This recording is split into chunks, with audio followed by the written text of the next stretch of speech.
Hello everyone, my name is Rosie, and welcome back to Really Rapid Reviews. Almost messed that one up. I have 5 minutes to talk about these 5 albums that I got recommended for this video. If you don't know the rules of Really Rapid Reviews, basically what I try to do here is I'll get recommendations from you. Yes, you watching this video. I'll put a little post on my channel asking for an album to listen to, and you'll send it in, and from that I will review however many albums I get. This time it just so happened to be 5, so we get a minute for every album, and if I don't get it done by the end of this timer, I explode. So, you know, that's fun. But yeah, I'm scared to do this one because at least 2 of the albums I got here are absolutely incredible, and one of them I was thinking like, man, I could just make a video on this in general, but we gotta stuff it into 5 minutes. So we're gonna see how that goes. No more dragging this out. Let's just try to get into it. 5 albums, 5 minutes. I don't get it done, I explode. Let's go. 85.92. Holy shit, he's making some of them ambient works in 85, bro. Them works are ambient. First off, we have Portraits of Tracy, Drive Home, which is just an incredible album. I don't know how I'm going to get into it here, but the album art is over here, and I'd like to point that out because it's absolutely gorgeous. This sun is just shining, making everything else blinding, and I feel like it really fits the production and the vocals very well. There's some amazing rapping on this from Tracy, but when she wants to, she can just pull out some of the best vocals I've heard on a hip-hop record. And this album really feels like if Tyler, the Creator, just wanted to make some fucking EDM as well. He was listening to some Boards of Canada and some newer shit. It just sounds like a absolute concoction of so many amazing musicians. I feel like there's Boards of Canada type shit on here at times. Like I said, Tyler. But overall, this is just a really lyrically dense and emotional rap album. I absolutely love how she builds this story through these interludes and how they just weave from the end of songs into the interlude tracks. And they all lead up very well to the last track, Graceland, which, if there was any track from this you're going to check out, it should be this one. It just packs the punch of the rest of the album into this one tight track at the end, and there's something really emotional about it in the lyrics. I won't spoil it, but you should give it a listen. There's many tracks on here that just had me in full body chills. It's an incredible record.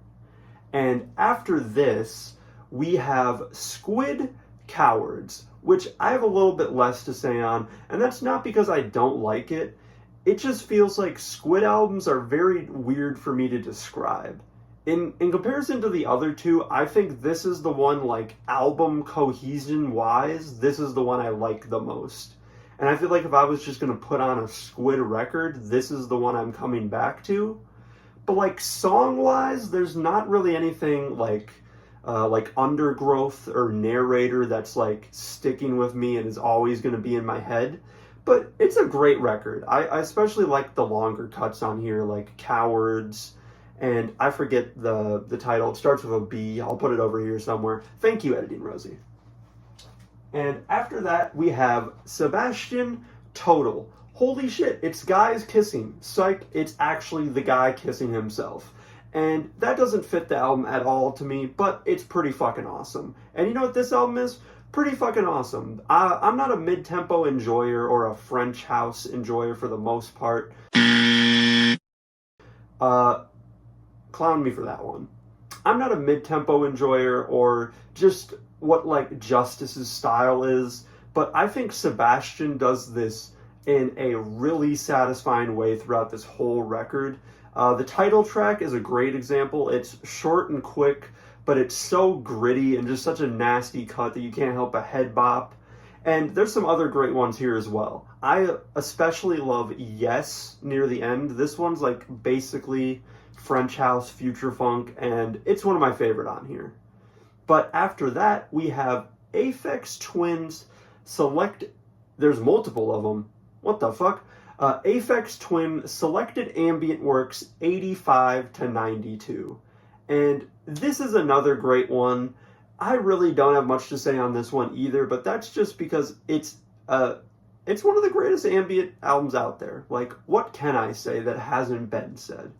I really love it's a 9-minute track, but I just get lost in it. Those like metro, like subway sounds or whatever come in, and there's the people talking, and it just feels like you're underground in a subway listening to this, waiting for your train. It's a really nice jam. And Xtel has grown on me a lot. I love that. That might even be my favorite on the record now. But finally, we have Messa, The Spin. And this record is also one I thought about making a full video for, because it's just one of the craziest metal experiences I've had in a while.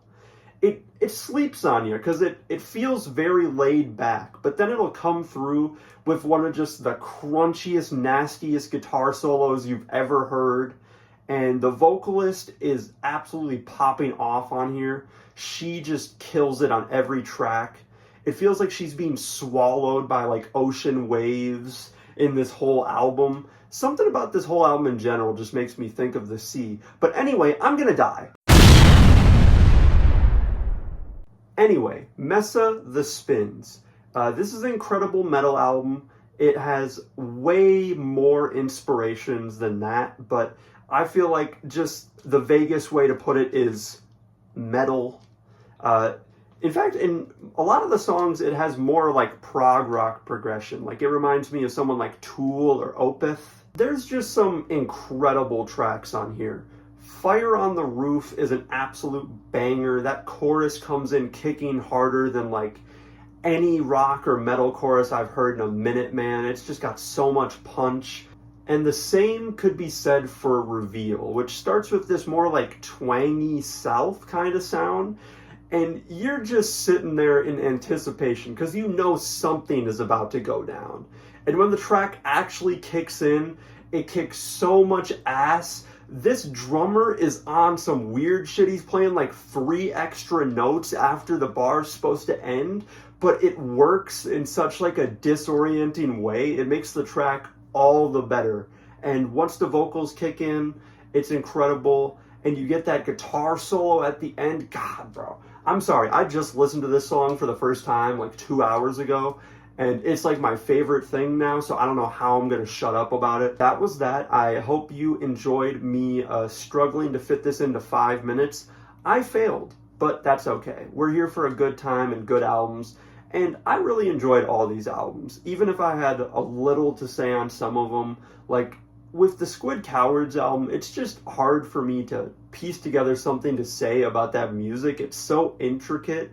And it's slowly built up until you get to the part that's just supposed to have this aggressive crunch. And Squid's vocalist is so much fun to listen to. It just sounds like every time this dude records, he's like bouncing around the room like a cartoon character. He sounds like a wavy, inflatable, arm flailing tube man. Like... Economic for the rest of my days, I'd rather melt. And Aphex Twin is just Aphex Twin. Or, like I said earlier, Aphex Twins. But that's all I got for you this time. I hope you enjoyed the video. I'm going to put up a crazy combination I made of all the cover arts here. And thank you for just enjoying the channel and submitting. I'll hope to see you next time. RRR.